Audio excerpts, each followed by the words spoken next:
Good morning, all. Today's topic is model analysis.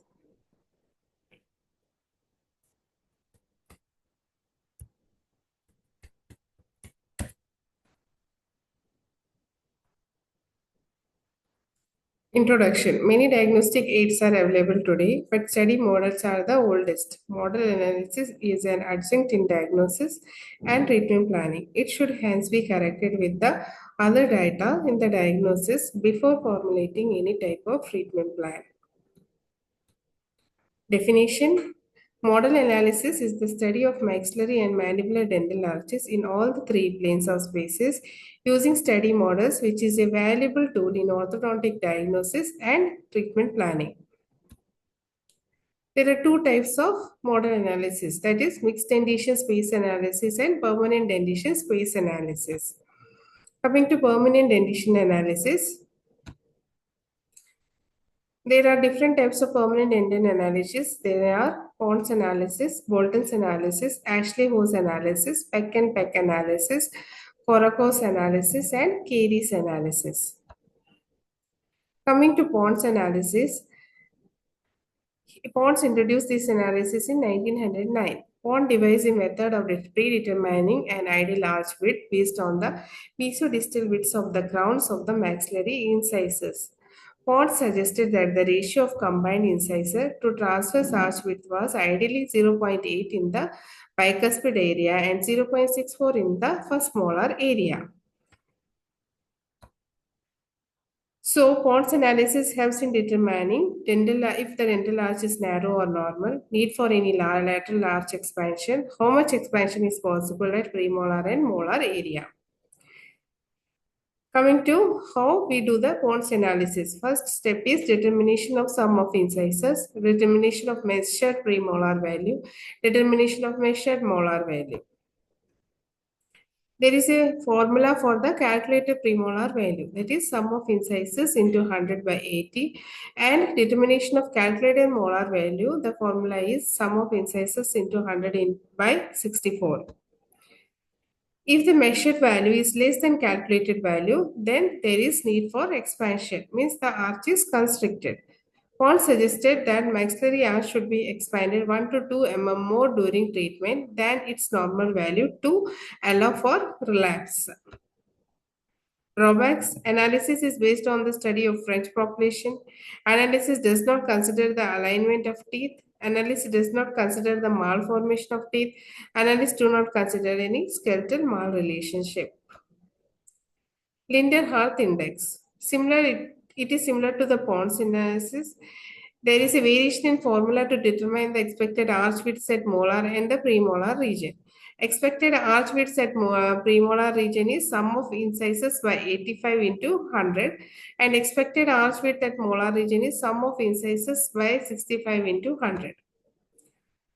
Korakos analysis. This is analysis similar to Pond's analysis. It makes use of the Linder-Hart's formula to determine the ideal arch width in the premolar and the molar region. In addition to this, Korakos analysis uses a new third measurement, that is from the midpoint of the interpremolar line to a point between the incisal edge of the two maxillary incisors called incision. According to Korakos, for a given width of upper incisors, a specific value of the distance between the midpoint of the interpremolar line to the point between the two maxillary incisors should exist. An increase in the measurement indicates proclined upper incisors, while a decrease in this value indicates retroclined upper incisors. Arch perimeter analysis. Many malocclusions are as a result of discrepancy between the arch length and the tooth material. This analysis helps us to determine the extent of the discrepancy. The same analysis is called Carey's analysis if done in the lower arch. Procedure. First step is the determination of the arch length. That is, by using a brass wire, the length of the arch is measured from the mesial surface of the first molar to the mesial surface of the first molar on the opposite quadrant. In case of proclined anteriors, the wire is passed along the cingulum of anterior teeth. If the anterior teeth are retroclined, the brass wire in the anterior segment passes labial to the teeth. And if the anterior teeth are well aligned, the wire passes over the incisal edges of the anteriors. Determination of tooth material. Determination of the discrepancy. The discrepancy refers to the difference between the arch length and the tooth material. If the discrepancy is 0 to 2.5 mm, then you need proximal stripping. 2.5 to 5 mm extraction of second premolars, and more than 5 mm, then extraction of the first premolars. Drawbacks. This procedure of assessing arch length does not appear to be clear or cut in borderline cases. This visualized form will vary with the individual who is countering the fire. Coming to Bolton's analysis, it was introduced by Bolton in 1958. There is a ratio exists between the mesodistal width of the maxillary and mandibular teeth. Materials used are 3-inch needle pointed dividers, finely calibrated millimeter ruler. Methods. Following measurements were made on each set of the cast. That is, first is sum of the mandibular 12, all the mesodistal width from the 6 from the molar to the other side of the molar.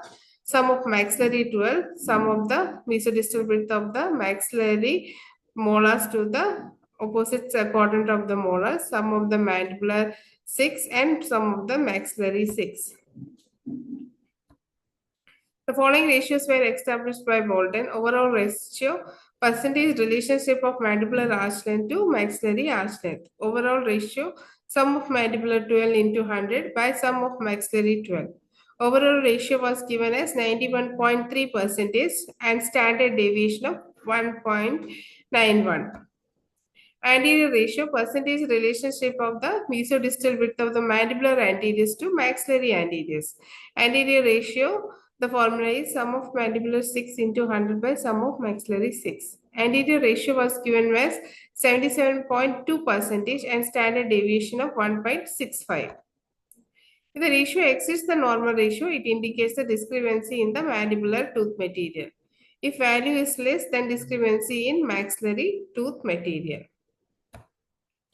Drawbacks. Geometry of the arch form was not considered. Labialingual thickness of the teeth is not taken into account. Axial inclination of the teeth was not considered. Sexual dimorphism in maxillary cuspids was not considered. Next analysis is Ashley-Ho's analysis. Ashley-Ho considered tooth crowding to be due to deficiency in arch width rather than arch length.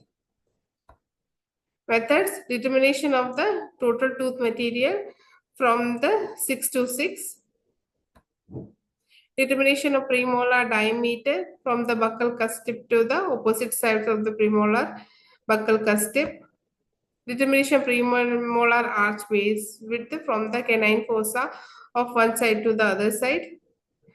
Ratio were derived separately for maxilla and mandible. Premolar distance ratio, premolar distance into 100 by total tooth material, and basal arch width ratio is the basal arch width into 100 by total tooth material.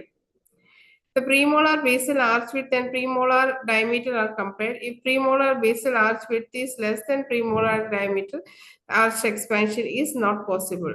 And if premolar basal arch width is more than premolar distance, arch expansion is possible.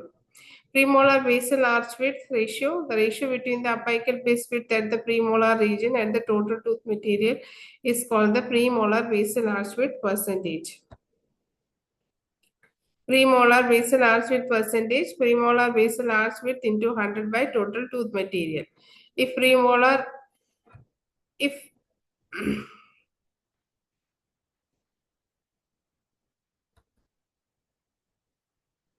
advantage, force analysis is useful in treatment planning of problems with suspected apical base deficiency and deciding to whether to extract teeth, widen the dental arch, or to expand rapidly the palate.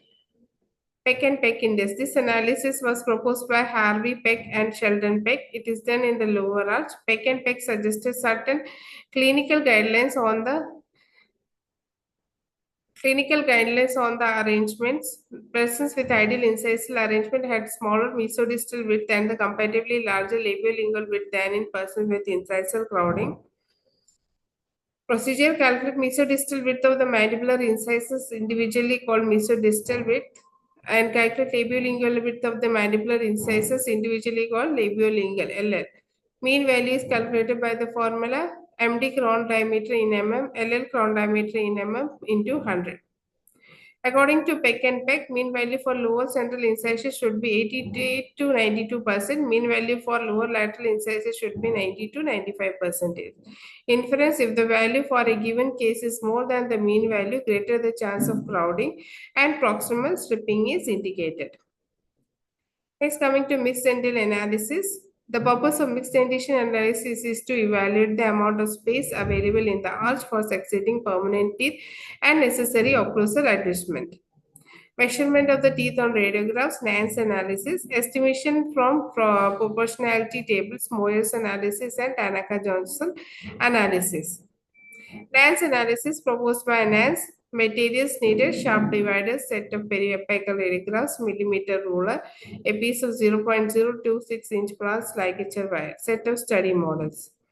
Method of determination of arch length: amount of space to cut, width of the erupted four mandibular permanent incisors are measured, width of unerupted mandibular canines, first and second premolars on the radiographs are measured. Amount of space available: a piece of 0.026-inch brass ligature wire arched perimeter is measured from the mesial surface of the first premolar and permanent molar on one side of the arch to the mesial surface of the first permanent molar on the opposite side. Compare the space required and space available to arrive at the arch length discrepancy. Estimation from proportionality tables, Moyer's analysis, and Tanaka-Johnson analysis. Moyer's analysis by Moyers, 1969. The mesodistal width of the lower incisor is used to predict the size of both the lower and upper unerupted canines and premolars. Why mandibular incisors are chosen? Mandibular incisors are chosen as it has least deviation of the morphology. Coming to procedure: measure the sum of the mesodistal width of the lower mandibular incisors. Measure the space left behind for 3, 4, 5 on either side. By using Moyer's probability chart, find out the mesodistal width of the upper and lower 3, 4, 5. If the predicted value is greater than the arch length, then crowding is expected. Moyer's predictions value. This is the Moyer's prediction table. From this, we have to determine the space available. Advantage: it has minimal error and the range of the possible error is precisely known. It can be done with equal reliability by beginner and expert. It is not time consuming, does not require special instruments, can be used for both the arches. Tanaka-Johnson method is another type of mixed dentition analysis. They developed another way to use the width of the lower incisor to predict the size of unerupted canines and premolar. They simplified Moyer's 75% level the prediction table into a formula. The formula is sum of the width of the maxillary canine and premolar is equal to half the sum of the width of mandibular incisor plus 11.0 mm.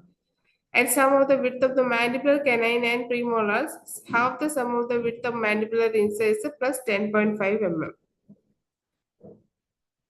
Thank you. This much was the model analysis.